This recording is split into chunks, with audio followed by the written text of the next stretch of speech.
maana yake umepata mali imehifadhiwa, imehodhiwa na himaya yako.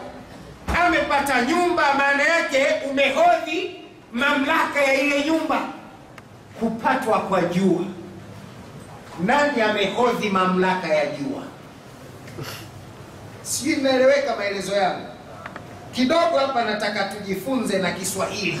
Jua limepatwa, yani kwenye mamlaka ya nani? Limehodhiwa na nani? Bali wengine wanasema jua limepatwa na mwezi. Jua linaweza kupatwa na mwezi?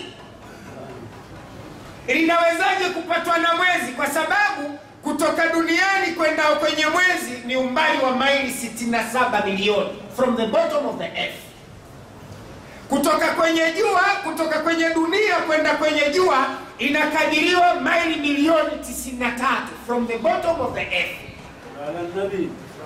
Jambo ambalo kutoka katika mwezi kuelekea katika jua kuna zaidi ya maili 60 na kitu milioni, from the bottom of the moon.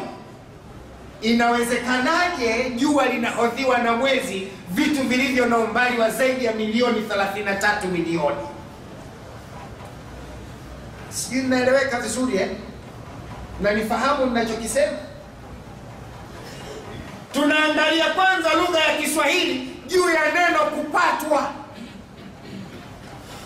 Mtu pekee anaweza kufundisha kwa usahihi elimu ya tukio lililotokea jana ni Bwana Mtume Muhammadin sallallahu alaihi wasallam kupitia mafundisho ya Qur'ani. Ndiyo dhamira ya darasa yetu ya nusu saa ijayo, tuseme inshallah. Yani watu wajue kimetokea nini. Maana tukio la jana limeigusa dunia, limegonga dunia. Wale wanaojua, waandishi wa habari kutoka vyombo vikubwa vya habari duniani, CNN, Skyway, sijui na BBC na vyombo vingine duniani vilizuru katika nchi ya Tanzania na vikatembelea katika mkoa wa Mbeya na Njombe kwa dhamira ya kwenda kuchukua kumbukumbu ya matukio yale. Sasa si jambo dogo, ni jambo kubwa. Na Waislamu wanatakiwa walieleze jambo hili tena kwa makini. Tofauti iliyopo baina ya Waislamu na wasiokuwa Waislamu juu ya tukio hili, Waislamu tukio hili wanalichukua kama ishara ya kumbukumbu ya kazi ya Mwenyezi Mungu katika uumbaji na kuonesha mwisho wa kazi ya uumbaji utakavyokuwa. Na ndiyo maana Uislamu ukafundisha ibada katika tukio hili. Wasio Waislamu wanachukua vyombo vya habari, wanapiga picha kama sehemu ya utalii na kuihamasisha jamii kuona tukio la maajabu, wakilitangaza kwa jua kupatwa. Limemilikiwa na nani? Tuwafundishe wasio Waislamu nini kimetokea jana. Kwa nini Waislamu wanalazimika kusali, wanafanya adhkari, wanaleta nyiradi, wanafanya tasbihi? Kwa nini Waislamu wanafanya hayo tukio kama lile linapotokea? Na sio lile tunajua, hata linapotokea kwa mwezi. Kwa sababu Mungu amejalia dunia inapokuwa inalizunguka jua kulia kwenda kushoto, na mwezi unazunguka dunia kulia kwenda kushoto, na zile sayari 9 zikizunguka jua kulia kwenda kushoto, just a swim on the orbit according to law. Wakati vinazunguka kulia kwenda kushoto kufuata utaratibu alioweka Mungu, hapa ndio tunapata positive na negative, usiku na mchana. Tunapata masaa 12 ya mchana na masaa 12 ya usiku, japokuwa wakati mwingine mchana unaweza kuwa mrefu kuliko usiku na wakati mwingine usiku unaweza kuwa mrefu kuliko mchana. Na hii ni katika kanuni ya utaratibu wa mwendo wa sayari hizi 3 katika kuzungukana. Sasa sisi Waislamu tunatambua vizuri tukio lile lilimaanisha nini na kitu gani kilichotokea pale. Na haiwezekani mwezi kupatwa na jua wala jua kuupata mwezi.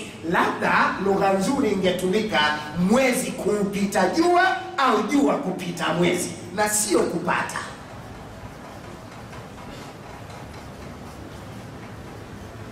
Nataka tujifunze tukio hili, tuseme inshallah, tupate faida kubwa walau kwa dakika chache.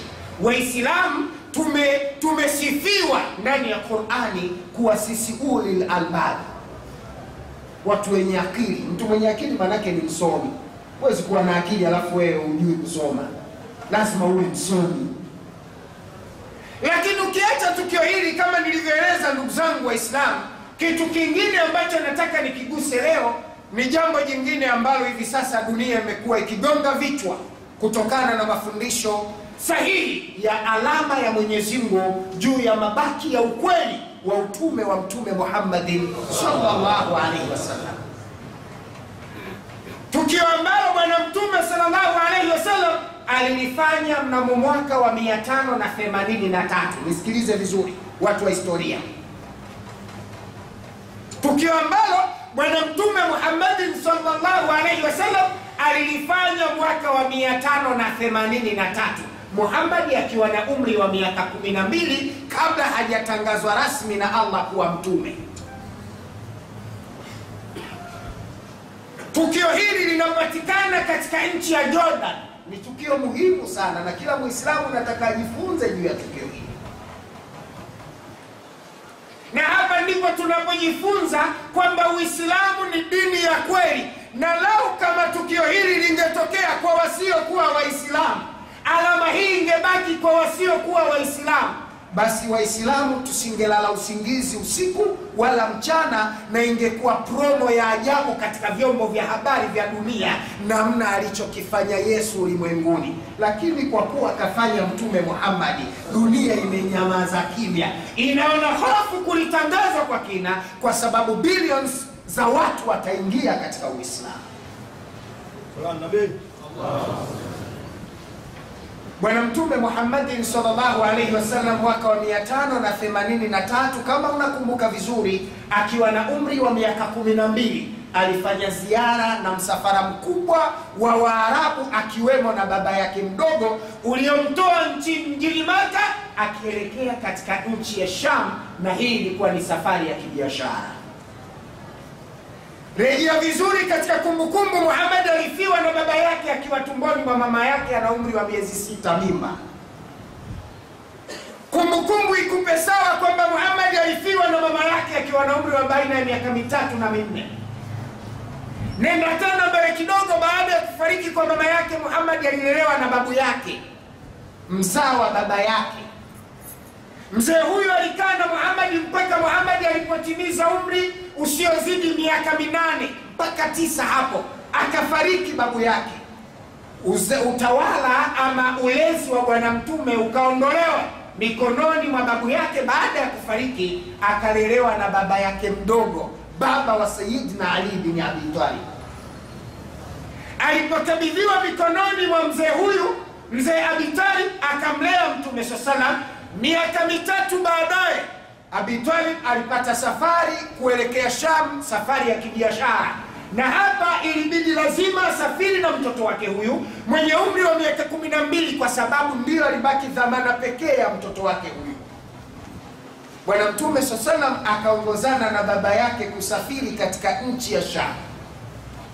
Walipokuwa safarini, walifika katika nchi inayoitwa Jordan.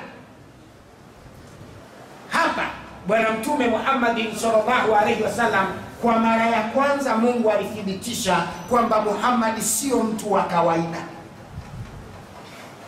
Lilitokea tukio la ajabu lenye kutisha ambalo dunia leo inagongwa vichwa na millions za watu wanaingia katika Uislamu kwa tukio hili. Sio tukio jingine, ni tukio la Bwana Mtume Muhammad sallallahu alaihi wasallam kufanya mjadala na Padri Bakhira. Bwana Mtume alifanya mjadala na Padri Bakhira akiwa na umri wa miaka 12, na mjadala ule mashehe wanaujua, Sheikh Suleimani, si ndivyo?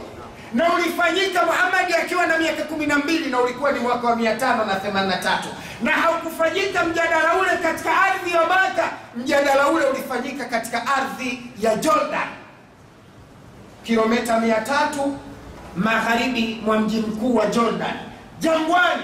Muhammad akiwa na umri wa miaka 12, akiwa na safari yenye msafara wa watu zaidi ya 50 na wanyama zaidi ya 800 na kitu, wakisafiri wanatoka Maka kwenda Sham.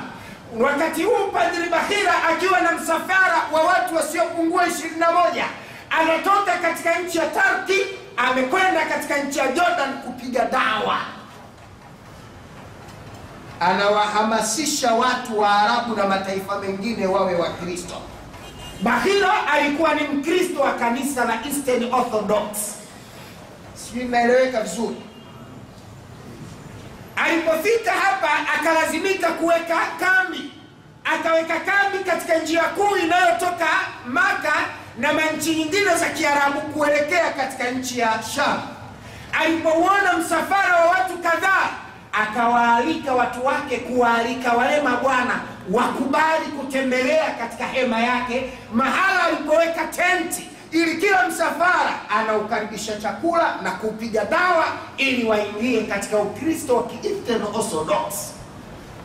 Padri Bahira alipowita msafara wa Muhammad sallallahu alaihi wasallam akiwa na umri wa miaka 12 pamoja na wazee wake, akiwa mtoto peke yake katika msafara wenye zaidi ya watu 50, walikubali kwenda katika eneo lile na walisimama pale kwa muda. Sikiliza kitu ambacho inawezekana hujapata taarifa yake. Bwana Mtume sallallahu na wale wote wakaalikwa chakula. Padri Bahira akaandaa chakula na akakiweka ndani ya hema ambayo ilikuwa kubwa mfano nusu ya msikiti huu wa Mtambani. Lakini mlango wa kuingilia ulikuwa mfupi, na eneo lile kwa bahati mbaya sana palikuwa na msalaba umewekwa pembeni. Na alifanya hivi kutafuta uhakika kwamba katika Waarabu anasikia kuna habari ya unabii, anataka kujua kama kuna chochote. Wakati wale wazee wamekaribishwa chakula, wazee wote walipita kwenye ule mlango ambao uingiaji wake lazima uiname, na ukiinama utakuwa umeuinamia msalaba, isipokuwa mtoto Mtume Muhammad sallallahu alaihi wasallam hakuingia mle ndani na alibaki pale nje. Na alipoona msalaba akageuza akaenda kukaa nyuma pembezoni mwa lile eneo, mita 35 mbali na lile eneo ambapo kulikuwa na mti, akakaa chini. Na maajabu ya kwanza yalitokea hapo. Wakati Muhammad amekaa chini ya ule mti, kundi lote la wanyama lilokuwa limetawanyika kutafuta chakula liliondoka katika maeneo ya malisho na kwenda kumzunguka Mtume pale eneo alilokaa, likawa limeuzunguka. Kwa nini? Mwenyezi Mungu amesema, wama arsalnaka illa rahmatan lil alamin. Sallallahu alaihi wasallam. 21:107 Qur'an. Muhammad akazungukwa. Tukio hili likawatisha sana. Wazee wote wakaingia ndani, Waarabu wanafakamia nyama na chakula. Muhammad amekaa pembeni. Na ajabu ya pili hiyo, mtoto mwenye umri wa miaka 12 kaacha chakula, amekaa mahala anacheza, na wanyama wamemzunguka, wanafanya kama vile wanavyofanya paredi. Au kama ukitaka mfano vizuri, ingia kwenye Google, nenda kaangalie pundamilia wanaposimama. Tukio hili lilimshangaza sana Bahira. Alipoona ndani hakuwa yule mtoto, aliinuka kutoka pale akasimama mlangoni, akamwona Muhammad amesimama nje na amekaa chini ya mti. Padri Bahira hakutaka kuvumilia tukio hili, aliinuka kutoka pale alipo akamfuata Mtume Muhammad sallallahu alaihi wasallam pale katika mti alipokuwa amesimama. Na hapa ndio nataka tuende sawa sasa, ili unielewe ninachokisema. Kila mwenye smartphone kama ya kwangu na ina internet, naomba afungue. Ikiwa simu yako inaweza kuingia kwenye internet, ni smartphone, una bando, naomba ufungue tupate faida. Ukishafungua simu yako, ingia Google au YouTube, andika maneno haya: the only living Sahaba. The only living Sahaba.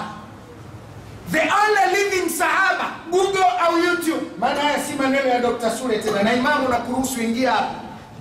Na Waislamu mlio na Google, simu zenu zina internet, fungueni. Na hii sasa Waislamu na wahamasisha rasmi, achani kutumia visimu vya tochi kama mnaendea chooni. Ndio lazima muingie kwenye simu za thamani, kwa sababu kuna vitu vya Uislamu mtavipata huko. Kuwa na simu kali ni kama kisu kikali, ukikitumia vizuri unakula nyama, ukikitumia vibaya kinakutoa damu. Kwa hiyo usifike mahala Muislamu una uwezo wa kununua simu ya thamani, umeng'ang'ania tochi kaya kwendea chooni. Nunua simu ya thamani. Kuna vitu vingine vya Kiislamu vinapatikana kwenye simu. Andika maneno haya: the only living Sahaba. The only living Sahaba. ni the THE.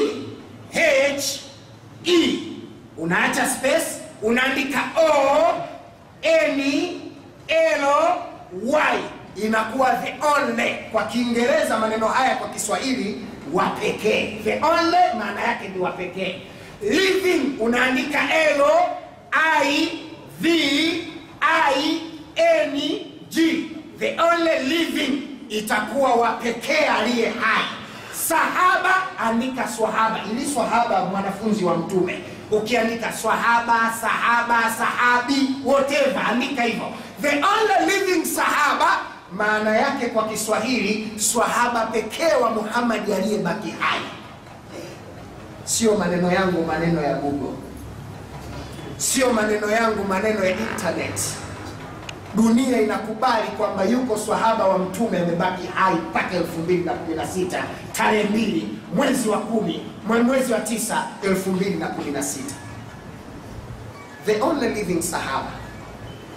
Ukiandika hayo maneno, ukigugo hapo itakuja picha. Picha hii itakuwa ni ya mti ambazo zitakuja picha nyingi. Kliki moja katika hizo picha, alafu ivute, lakini chukua picha ambayo itakuwa ni still picha. Usichukue picha iliyo katika hali ya video. Ukichukua za video utaona wa mti na maelfu ya watu wako chini ya wa mti wanaomba dua. Maajabu makubwa dunia inashuhudia kwa mara nyingine swahaba wa Mtume akiwa hai 2016. Na haya sio maneno yangu, waliotia maneno na tafsiri ya hapo ni umoja wa wanachuoni wa kisalafi duniani. Sio watu wa maulidi kwa sababu wanakubali na bid'a. Hapo wamezungumza masalafi, hawataki habari ya bid'a. Wamekiri kwamba huo mti ni mmoja kati wa miti ambayo inapata sifa ya Mtume Muhammad kuwa swahaba wake. Amekuwa swahaba kwa sababu sifa ya swahaba ni kiumbe yeyote aliyemwona Mtume na akamsaidia Mtume katika majukumu yake. Sikiliza maajabu ya huo mti. Wangapi wameshauona? Wangapi washafungua neti wameuona? Wale pale tayari. Wangapi wengine wameuona hapa tayari? Wengine wamebakia na simu za tochi, wale pale tayari. Unaona maneno sasa haya? Wangapi si wale? Wangapi mshauona? Aya, kama hujauona, hebu nenda kwa mwenzako uone, alafu rudi ukae kitako nikupe kitu hujasikia tangu uwe.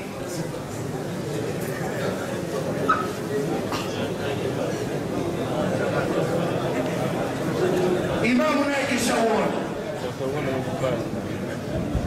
Waangalie. Wanasema watu fursa wa uangalie. Na Uislamu ni matukio. Uislamu ni research. Uislamu ni dini ya kweli. Na matukio haya yangetokea kwa sio Waislamu, wallahi Imamu tusingelala. Ndio ingekuwa wakati kaka Yesu, subhanallah. Subhanallah, mti wangekaa Yesu mngejuta kuumbwa. Loliondo kwa walijuta. Loliondo tukikombe cha babu alikwenda mpaka rais wa nchi naye. Kama siala wewe. Sasa huo mti miujiza mikubwa internet imekiri. Sio kama ule muujiza wa Loliondo ambao muujiza ule baada ya miaka 2 waziri wa afya wakati ule Dr. Hussein Mwinyi akasema ule mti hamna lolote, hauna tiba, hauna kitu. Alitoa hotuba yake bungeni iko wazi kabisa. Wangapi washauona wanyoshe mkono sasa niporomoke kidogo hapo nikupe kitu kipya. Tushushe. Kwa hiyo mti huo uliouona sasa, ndugu yangu Muislamu, mti huo chini yake amewahi kukaa Nabii Muhammadin sallallahu alaihi wasallam. Mti uliouona sasa uko hai mpaka leo, unapatikana kilomita 300 magharibi mwa nchi ya Jordan. Uko jangwani. Mti uliouona sasa umeshuhudiana na Muhammad uso kwa macho. Mti unaouona sasa umemsaidia Muhammad kufanya kazi ya dawa. Mti unaouona sasa, mti unaouona sasa umemkinga Muhammad kwa maajabu makubwa. Mti unaouona sasa Mungu ameuita mti wa baraka, na wanachuoni wamekubali. Jina jingine ukiacha the only living sahaba unaweza ukaandika the blessed tree, mti mtakatifu au mti mbarikiwa. Jumuiya ya wanachuoni wa kisalafi duniani wanakubali kwamba the blessed tree ni mti wa ajabu wote una umri wa miaka takriban 1442. Duniani hakuna mti wenye umri mrefu kuliko huo. Miti yote ishakufa, iliyozaliwa na huyo, iliyozaliwa kabla ya huyo, na iliyozaliwa baada ya huyo. Miti yote ishakufa isipokuwa huo umebaki, una miaka 1000 takriban 440 na kidogo. Mti unaoona sasa, Bwana Mtume Muhammad sallallahu alaihi wasallam alikaa chini yake masaa matatu. Masaa mangapi? Matatu, akifanya mjadala na Padri Bahira. Padri Bahira alipomwona Muhammad yuko chini ya mti, akatoka pale kwenye hema akiwaacha Waarabu wanakula, akamfuata. Jambo la ajabu, Muhammad alipomwona Bahira anainuka kwa umri wake, Muhammad bila kuamrishwa na yote alisimama yeye kwanza kumfuata Bahira, mbali wa mita 30 kutoka kwenye hema kuelekea kwenye mti. Padri Bahira wakiwa wanafuatana na Muhammad, Muhammad anamfuata Bahira, Bahira anamfuata Muhammad, takriban mita 10 na kidogo. Katikati ya mti huo wakakutana Muhammad na Bahira wakiwa wamesimama. Ajabu la pili lilitokea hapo, pale ambapo wakati Mtume Muhammad anamwelekea Padri Bahira, ule mti ulipoona Muhammad anatembea, na anatembea sehemu ambayo ni jangwa, jangwa ambalo lina jua kali, ni mchanga, hakuna mti mwingine, Muhammad ataungua na jua. Ule mti ukabadili kanuni ya kawaida ya miti yote, jua kufuata kivuli chake, kufuata jua, badala yake kivuli chake kikafuata nyayo za Muhammad. Sio maneno yangu, shuka hapo Google chini kama unajua kizungu utaona mwenyewe. Muhammad anatoka chini ya mti, ule mti ukatengeneza kivuli kama mwamvuli, kikawa kinamfuata Mtume mpaka kivuli kikaona haya, kikabadili mwelekeo. Alipokuwa kivuli kinarejea, Mungu akaleta kipande cha wingu mfano wa mwamvuli kikafunika juu ya Muhammad. Muhammad alipokuwa amekutana na Bahira, waliposimama yeye na Bahira, Muhammad akawa chini ya kivuli cha wingu kama mtu aliyefunikwa na mwamvuli, na Bahira akawa chini ya jua na akawa anapigwa na jua kali mpaka Bahira akawa anavuja jasho, Muhammad kama yuko kwenye chumba chenye AC. Sio maneno ya sura, shuka hapo chini kama unajua kizungu tu. Bwana Mtume Muhammad akaulizwa maswali 7. Aliulizwa maswali mangapi? Bahira alimpiga Muhammad maswali 7 na yote alijibu. Muda hautoshi, dakika 30 ni ndogo. Alipoulizwa maswali haya 7, Muhammad akayajibu. Padri Bahira akahofu, akafika mahala akawa anajiuliza, ana IQ kubwa gani mtoto huyu kuuliza maswali haya? Bahira akarudi katika jengo, akawa anawauliza wale wazee wa Kiarabu wanaokula, hivi yule mtoto wa nani? Mbona mmemwacha nje? Naam, yule mtoto mliomwacha nje mnakula huko ndani wa nani? Baba wa Mtume Muhammad, baba yake mdogo, baba wa Sayyidina Ali Abi Talib radhiyallahu anhu, akamwambia mimi huyo ni mtoto wa kaka yangu. Akamwambia njoo. Akamchukua, wakaenda. Wakati wanainuka na kwenda, Muhammad akaja tena. Wakati anaofuata maajabu ya mti akafanya tena kivuli badala ya kufuata jua, kwa sababu jua kawaida cha kivuli cha mti, kama jua liko mashariki kivuli kinakuwa wapi? Magharibi. Kama jua liko magharibi kivuli kinakuwa wapi? Sasa kivuli kikaacha ile kanuni ya kufuata jua, kivuli kikawa kinamfuata Muhammad nyuma kama kamera ya mwandishi wa habari. Muhammad, kivuli kikawa kinamfuata Muhammad. Wakaenda mpaka akamkaribia tena baba yake pamoja na Padri Bahira, wakasimama wote watatu. Lakini wakati wamesimama, kipande cha wingu kikaja tena kikakaa juu ya Mtume. Wakasimama watatu eneo moja, Bahira anapigwa na jua anavuja jasho, baba yake mdogo anapigwa na jua anavuja jasho, Muhammad yuko chini ya kivuli cha wingu anakula upepo kama yuko kwenye AC. Sio maneno ya sura, shuka Google tu hapo chini wala usipate shida.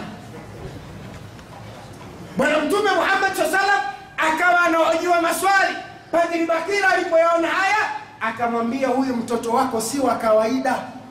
Ukitaka kujua, angalia, tumesimama watatu peke yake kwenye kivuli, si tuko kwetu, lakini ukitaka kujua kivuli hicho sio cha kawaida. Bahira alichokifanya, alimchukua Muhammad akamvuta kwao, wao wakaelekea pale aliposimama Muhammad wapate kivuli. Kivuli kikahama kutoka pale alipokaa wao, kikamfuata Muhammad, wao wakapigwa jua. Sio sio maneno ya sure. Shuka kwenye Google Kizungu, tushia Kizungu, tukijua Kizungu umeua. Padri Bakhira akamwambia, umeona huyu mtoto sio kawaida. Sasa mimi hapa na wiki ya 3 nimeweka tenti hema.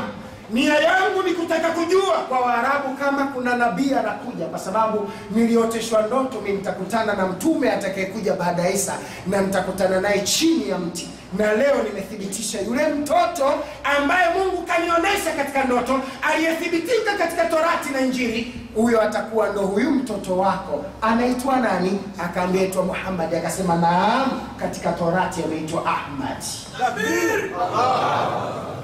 Bwana Mtume sallallahu alaihi wasallam alipotamka Bakhira maneno hayo, Bwana Mtume sallallahu akiwa amesimama na wao, basi ilionekana ishara ya nuru kwake, mpaka Bakhira akajenga hofu, akamwambia baba yake mdogo, mtoto huyu lau ataonekana na Mayahudi kwa hii nuru niliyomuona nayo mimi, baada ya kumthibitisha, wallahi watamuua.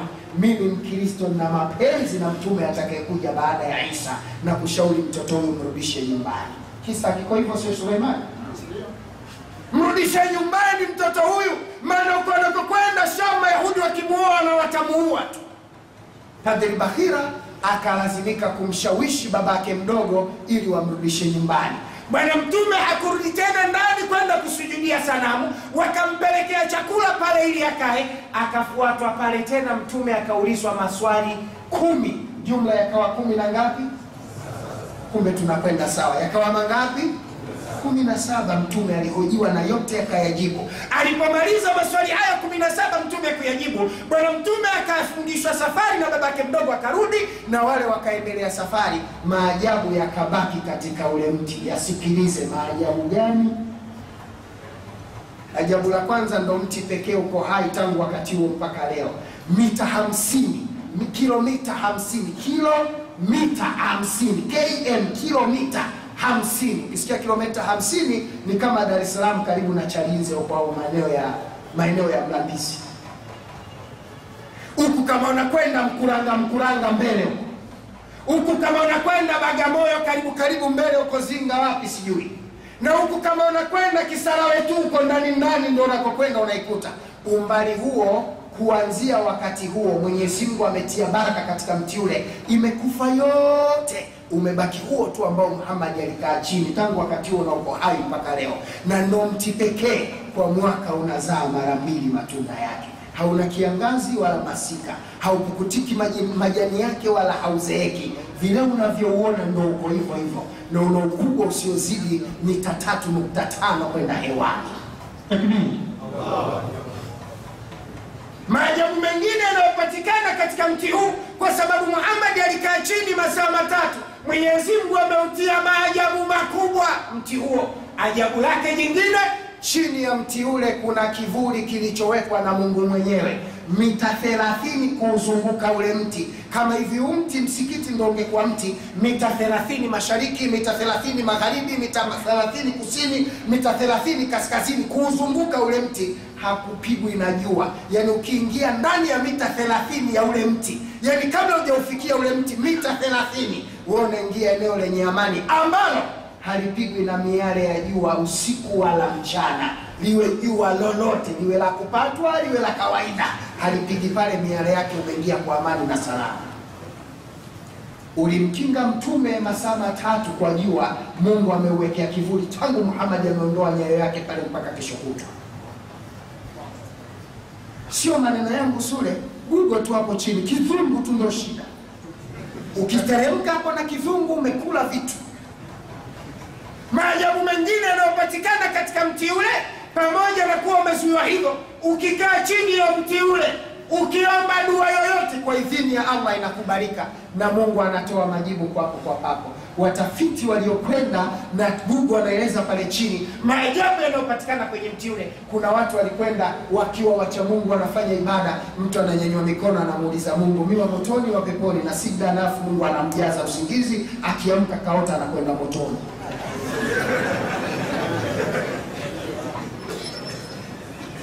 Ukiingia YouTube, kama wezi Google, ingia YouTube.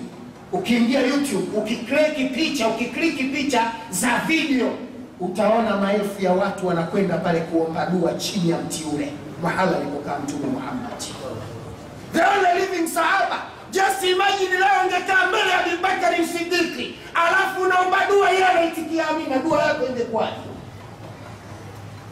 Leo ungekaa mbele ya Umar bin al-Khattab, Ali bin Abi Talib, Abdurrahman bin Auf, Zubair bin al-Awwam na masahaba wengine, alafu unyanyua mikono, alafu yule sahaba akaitikia tu amina, unadhani dua yako ingekuwaje?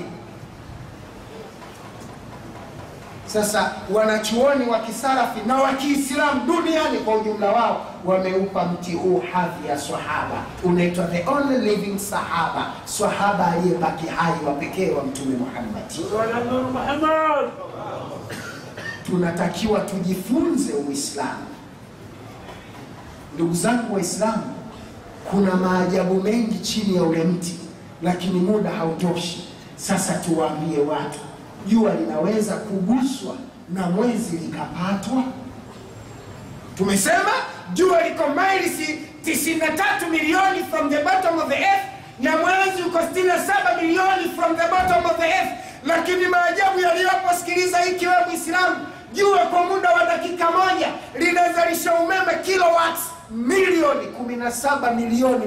Nazifafanua kidogo ili nieleweke.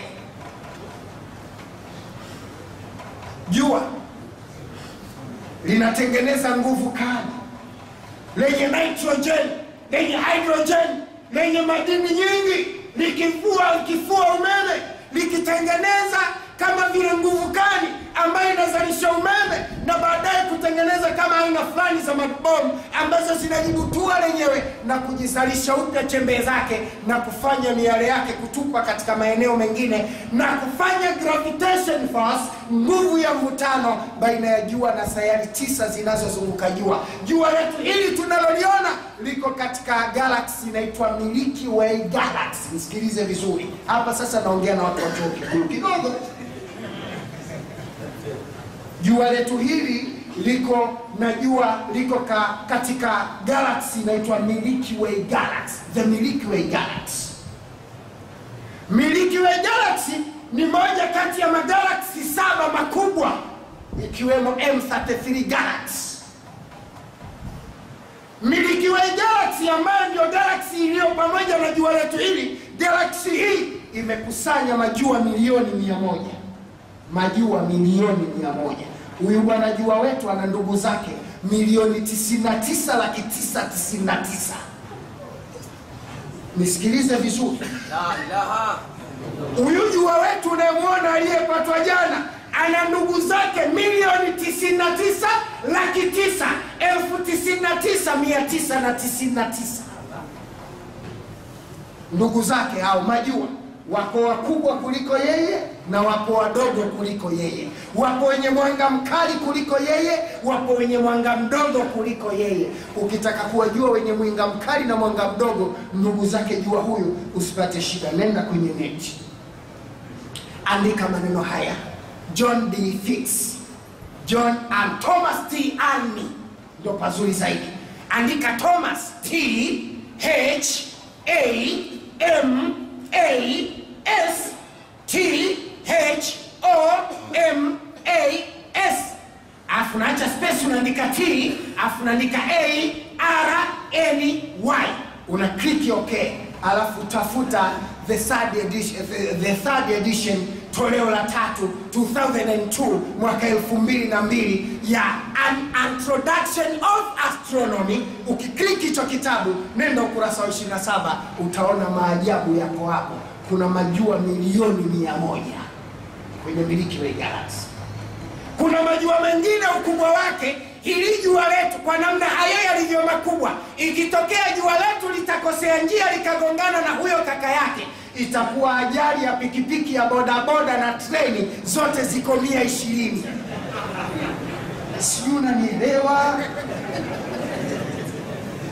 Ushaiona ajali ya bodaboda na treni, alafu bodaboda iko 120, treni iko 120, alafu uso kwa uso. Hilo jua letu litakutana, yani jua letu litakuwa bodaboda, majua kaka yake litakuwa treni.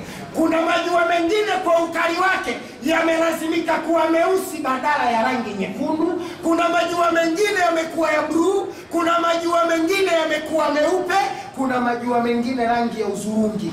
Kuna majua mengine kama la kwetu sisi. Na jua la kwetu sisi kwa namna makaka yake yalivyo makali, ikitokea jua letu litaingizwa katika majua hayo, itakuwa kama kala umeme linaingizwa kwenye moto wa gesi wa kuyayushia chuma.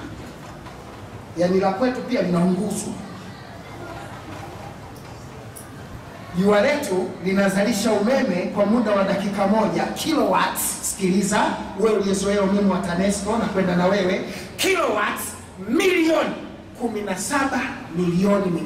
Hii maana yake nini? Maana yake hii kilowatts milioni, yani zile milioni zinakuwa milioni 1, alafu zile milioni 1 zinakuwa 1 2 3 4 mpaka milioni 10 mpaka milioni 17. Alafu ukifanya milioni 1 mara milioni 17, jibu utakalolipata unalifanya mara milioni 17. Jibu unalolipata unalifanya mara milioni 17. Jibu unalolipata unafanya mara milioni. Jibu unalolipata unafanya mara milioni. Alafu jibu linalokuja ndio umeme wa dakika 1. Sijui mnaeleweka? Mnaeleweka vizuri watu wa geography? Nazungumza na watu wa chuo kikuu hapa kidogo, maana najua na wao watasikia habari hii. Wasituone wavaa kanzu tumepitwa na wakati. Tuna elimu kuliko wavaa suti wao. Milioni 17 milioni kilowatts, ambayo ni sawasawa na kilojoule milioni 34 milioni. Kwa utaratibu ule niliosema mwanzo, kwa hesabu zile za milioni kwa milioni 34, milioni 34 kwa milioni 34 kwa milioni mara milioni, jibu lake unalifanya mara milioni, ukipata jibu unalifanya mara milioni. Kwa hoja hii, mwezi ni kipande cha mwamba kinachoelea angani. Ukikichukua kipande hiki cha mwamba ukikiweka katika jua, kikagu sana, ni sawasawa na karatasi imepita kwenye moto wa gesi. Maana yake mwezi unafanyaje? Mwezi ungefanyaje? Sasa kama mwezi unaweza kuyayuka ukisogezwa kwenye jua, kilichotokea jana ni nini? Mbona wanasema mwezi umepatwa na jua limepatwa na mwezi? Hapa ndo nataka kidogo nitoe darasa. Sio, mnanielewa? Asikudanganye mtu, hakuna kilichopatwa na mwezi. Mwezi hawezi kulipata jua. Kwanza havishikani. Vitapatanaje? Angalia Qur'ani sura ya 11 aya 7, wa huwa alladhi khalaqa as-samawati wal arda fi 6 ayami wa kana arshuhu 'ala al-ma'. Vinapatikanaje? Vinapatanaje? Huwa alladhi, yeye ndiye ambaye peke yake Mwenyezi Mungu khalaqa as-samawati wal ardi, kaumba mbingu na ardhi, fi 6 ayami, katika nyakati 6. Wakana arshuhu 'ala al-ma', wakati anafanya usanii wa kikundi hiyo alikuwa amekaa juu ya arshi yake kwa utukufu. Arshi ilikuwa juu ya maji kwa utukufu wake. Na Mwenyezi Mungu ameshaeleza katika surati Yasini, ameisoma imamu hapa katika khutba, wa shamsi tajri li mustaqarrin laha dhalika takdirul azizil alim. Inawezekanaje jua linapita kwenye njia yake, mwezi unaogelea kwenye njia yake, dunia inaogelea kwenye njia yake, alafu mwezi na jua vikutane? Mwezi na jua vikikutana, kiama kichafika hivyo. Havijakutana wala havijashikana, isipokuwa kumekosekana direction, kwa sababu jua, mwezi na dunia vyote vinatembea katika njia yake, na kila kimoja kinatembea kwa utaratibu, na dereva wa vyote hivyo ni Allah subhanahu wa ta'ala. Dereva wa vyote hivyo ni Allah. Dereva wa jua ni Allah, dereva wa dunia ni Allah, dereva wa mwezi ni Allah, dereva wa Jupiter ni Allah, dereva wa Saturn ni Allah, dereva wa Mars ni Allah, dereva wa kila unachokiona wewe ni Allah subhanahu wa ta'ala, ndo anaviendesha. Kinachotokea ni hiki: kanuni ya maumbo haya matatu, mwezi, dunia na jua. Hapa liko jua stationary, linazunguka. Tumeelewana sasa? Hapa liko jua linafanyaje? Hapa kuna mwezi unafanyaje? Mwezi unalizunguka jua hivi. Amini dunia, hapa kuna mwezi, hapa kuna jua, hapa kuna dunia. Dunia inalizunguka jua hivi. Na wakati jua lenyewe linazunguka. Lakini mwezi wakati unafanya safari kulizunguka jua, hii dunia wakati inafanya safari kulizunguka jua. hii dunia nayo ina kitu kilichoipa uzito ile dunia iendelee kustendi pale mahala pake. Kuna kitu kimezungushiwa pembeni yake kinakizunguka. Yani hii dunia nayo inazungukwa na mwezi. Wakati dunia inasafiri, dunia imembeba mwezi kwenye gravitation, kwenye nguvu ya uvutano, inasafiri naye kama mtoto mgongoni. Tumeelewana sawa sawa? Wakati dunia inazunguka jua, wakati huo kwenye belti ya dunia kwa nje imefungwa na njia ya nini? Ya mwezi. Mwezi unazunguka dunia kama vile mama kabeba mtoto mgongoni alafu anatufu katika Kaaba. Tumeelewana sawa sawa? Tunakwenda vizuri? Wakati mwezi unazunguka dunia na jua linazungukwa na dunia, kinachotokea ni nini? Kila kimoja kinasafiri kwa wakati wake, tena kwa vituo. Mwezi unasafiri kwa vituo, dunia inasafiri kwa vituo, jua inasafiri kwa vituo. Jua wakati linakamilisha safari yake, kuna wakati sasa mwezi na dunia katika safari zake vinakutana na mfumo wa gravitation kuintafiwa kwa gravitation. Yani kuna nguvu inaingia katika ule mfumo wa mvutano. Hii nguvu inapoingia katika huu mfumo wa mvutano, mwezi au dunia au jua lenyewe linaweza likapata moja kati ya vitu viwili. Ima lina slipu nje ya belti, ile njia lina slipu nje ya njia. Unajua hata dereva ukiwa unaendesha gari sio muda wote unakaa kwenye line yako. Kuna wakati unatoka nje unapetembea line ya mwenzio. Tumeelewana sasa? Au inawezekana kwa mazingira hayo gravitation ikawa nzito, ile spidi ya moja kati ya hivyo viwili ikawa ndogo, au ikawa nyepesi kikachomoka kwa haraka. Sijui nimeeleweka sasa? Kwa kuna wakati inaweza kwenda kuyumba, na kuna wakati inaweza kutangulia, na kuna wakati inaweza kuchelewa. Lakini kwa kuwa vyote vinatembea kwa hesabu, kwamba wakati jua likifika kituo namba 5, mwezi unatakiwa uwe namba 7, kituo namba 7, kwa sababu dunia itakuwa kituo namba 2. Kituo namba 2 ukiwepo dunia, wakati jua liko kituo namba 5, mwezi ukawa kituo namba 7, watu wote waliokaa upande wa kaskazini mwa dunia watakuwa kwao mchana, kwa sababu kituo namba 5 na namba 2 viko mkabala, vinatazamana. Lakini wote watakaokuwa wanakaa upande wa kusini mwa dunia watakuwa usiku, kwa sababu kituo namba 7 na namba 2 vitakuwa mkabala. Sio? Tumeelewana? Mmenielewa vizuri? Mmenielewa au bado nirudie tena? Nirudie. Jua liko kituo namba 2 hapa. Tumeelewana sasa? Dunia iko kituo namba 5 hapa. Tumeelewana sasa? Alafu mwezi mwezi uko kituo namba 7. Lakini kutoka kwenye kituo namba 2 mpaka namba 5, yani kati ya mwezi kati ya jua na dunia viko mkabala, vinatazamana. Kama hivi mtu kakumulika tochi usoni. Sijui nimeeleweka vizuri? Nimeeleweka vizuri? Lakini wakati huo jua pale lilipo jua, ukiatazamana na kituo namba 7 ambako iko mwezi, vinakuwa mkabala. Lakini katikati ya mkabala huu, pembezoni kidogo, kunakuwa na kipande cha dunia. Tumeelewana sasa? Wakati jua likipiga mwanga wake kwenye mwezi pale kwa sababu dunia pale ilipo mwezi pale ulipo uko mkabala na dunia, ule mwanga ukitoka kwenye jua utakimbilia kwenye nini? Kwenye dunia. Tumeelewana sasa? Kwa sababu dunia na mwezi ndio uko opposite yake. Wakati upande wa pili dunia na jua ndio viko opposite.